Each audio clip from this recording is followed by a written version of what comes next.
Europe 1. Le grand direct des médias, Jean-Marc Morandini. Et le fait média du jour, ce sont donc les suites de l'affaire Nabila. La jeune femme a formulé une demande de remise en liberté qui est examinée en ce moment même. De son côté, Thomas Vergara, son compagnon, était entendu par le juge d'instruction de Nanterre dans la nuit de mardi à mercredi. Jérôme Ivanichenko, bonjour. Bonjour Jean-Marc. On va donc faire le point sur le plan judiciaire, bien évidemment, de cette affaire. On connaît désormais la version des événements de Thomas, son compagnon. Ah oui, quelques jours après s'être exprimé pour la première fois dans le magazine de TF1 7 à 8, c'était dimanche dernier, Thomas Vergara a livré sa version des faits à la justice cette fois. Le jeune homme, victime d'un coup de couteau au thorax dans la nuit du 6 au 7 novembre dernier, a été entendu mardi soir pendant plus de 7 heures dans le bureau du juge d'instruction. Et hier, on découvrait les détails de cette audition très éprouvante mais très attendue aussi.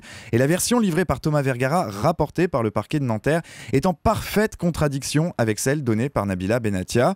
Il a affirmé que c'est bien sa compagne qui l'a poignardé suite à une dispute pour un motif futile, selon lui.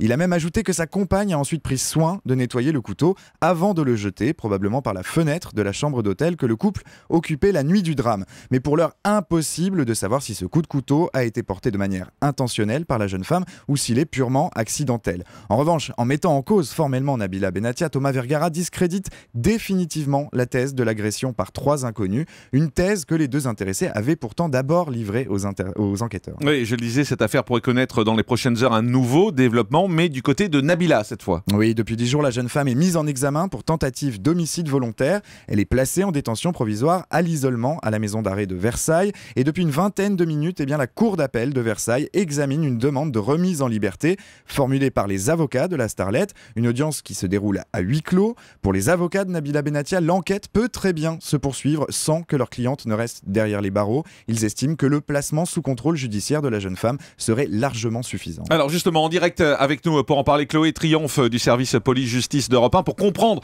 ce qui est en train de se passer en ce moment même. Bonjour Chloé. Bonjour Jean-Marc. Alors en ce moment même, donc cette demande est en train d'être étudiée. Elle est étudiée par qui? Par un juge en fait? Elle est étudiée en fait par la chambre de l'instruction de la cour d'appel de Versailles. Donc ce sont plusieurs juges et c'est une audience qui est pas forcément à huis clos, mais en l'occurrence ce sont les avocats de Nabila Benatia qui l'ont demandé pour que sans doute la sérénité des débats. Ils vont effectivement plaider en fait techniquement l'appel de l'ordonnance de mise en détention de Nabila Benatia qui avait été décidée par le juge de la liberté de la détention le 8 novembre dernier, c'est-à-dire le jour de la mise en examen. Et pour tout vous dire, ils ne se font pas beaucoup d'illusions en fait, les avocats sur l'optimisme. Ils sont pas très optimistes en fait aujourd'hui. Pourquoi? Pour quelle raison? Parce qu'on a quand même une enquête ouverte pour tentative de meurtre et que c'est un petit peu l'usage dans ce genre d'enquête. Ça va avec la détention provisoire, c'est complètement logique. Donc à ce stade de l'enquête, ils n'ont pas beaucoup d'espoir. Après, il faut savoir que l'instruction va être très longue, donc ils auront tout le loisir de reformuler à loisir des demandes de remise en liberté. Et peut-être que quand il y aura eu, je ne sais pas, des confrontations par exemple entre Thomas Vergara et Nabila Benatia, ils pourront peut-être obtenir ce contrôle judiciaire. Mais c'est-à-dire que les avocats vont, si c'est refusé aujourd'hui cette remise en liberté, les avocats vont pouvoir représenter plusieurs fois dans les semaines qui viennent une nouvelle demande de mise en liberté. Exactement, Jean-Marc, ils vont pouvoir dans les semaines, dans les mois, parce qu'on est parti pour une instruction de plusieurs mois, voire peut-être de maximum 1 an, mais il faut vraiment que la juge d'instruction tire au clair toutes les versions. Vous l'avez dit, elles sont complètement contradictoires. Ouais. Donc à ce stade, on ne sait pas trop qui dit vrai, qui dit faux. Les avocats des 2 camps disent que c'est l'autre qui ment.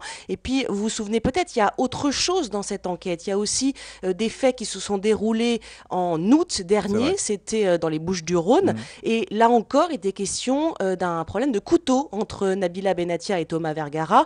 Ils étaient dans un barbecue apparemment et Thomas Vergara serait tombé accidentellement sur le couteau. Voilà, c'est ce qu'on nous dit. Voilà, pas de chance. Et en tout cas, la juge d'instruction de Nanterre a repris ce dossier. Enfin, il lui a été donné en fait par le parquet d'Aix-en-Provence qui avait l'enquête jusque-là. Donc, il faut qu'elle tire au clair un petit peu tout ça avant de prendre une décision sur la remise en liberté.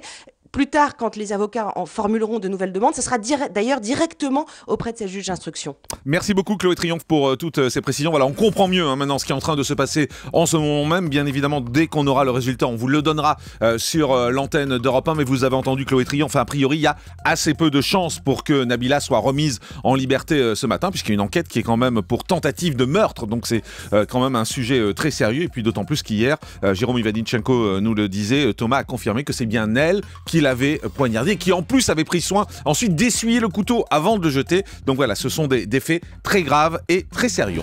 Le grand direct des médias, Jean-Marc Morandini.